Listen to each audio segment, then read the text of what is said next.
Hello, everyone. I'm Pastor James White, the senior pastor of Christ Our King Community Church. Like many of you, I have been watching television with a level of intensity and a level of heartbreak, and to the point where the words of Elie Wiesel continue to ring in my mind, that a man raises himself to God with his questions. In light of what's happened recently in Orlando, I am filled with questions. I think it's unfortunate that many who represent those of us who are followers of Christ have offered answers maybe too quickly, because it's a moment for all of us maybe to stop and pause with questions. The recent tragedy reveals not just simply that there is one person who is an enemy, but that we live in a system, in a world, to where violence can attack us at any moment. And who really, again, are the wounded ones? Who's really the victims? Absolutely the loved ones of 50 people whose lives have been lost, and many others whose lives will never be the same. And sometimes we try to want to blame and want to say, well, maybe it was because of the choices that some people have made. The pain and grief of the LGBT community is one that is heartbreaking. The pain and grief of those in the Latino community is heartbreaking. That night at the Pulse Club, it was Latino night, and so a number of the names that you'll see scrolling across the screen were Latino.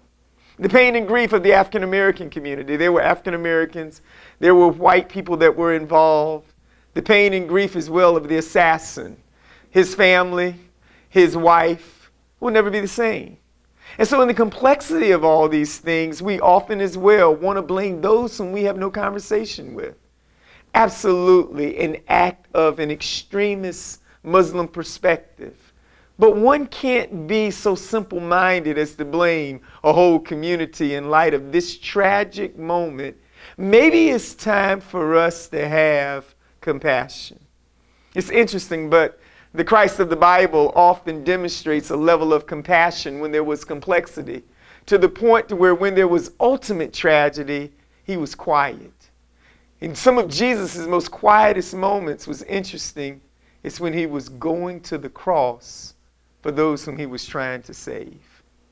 Maybe if we want to be like the Jesus of Scripture, it might be time for those of us who come from the faith community to demonstrate a level of quietness.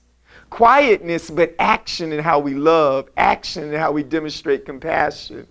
Because if we're going to follow the one who gave his life for the world is in need, indeed, of hope. Maybe for those of us of the faith community, especially those of us in Orlando, this is our opportunity to demonstrate hope, not hatred. There's enough of that. And may we understand that, again, it's in times of tragedy that Christ, who is our King, provides a moment of triumph. If only we would live that way.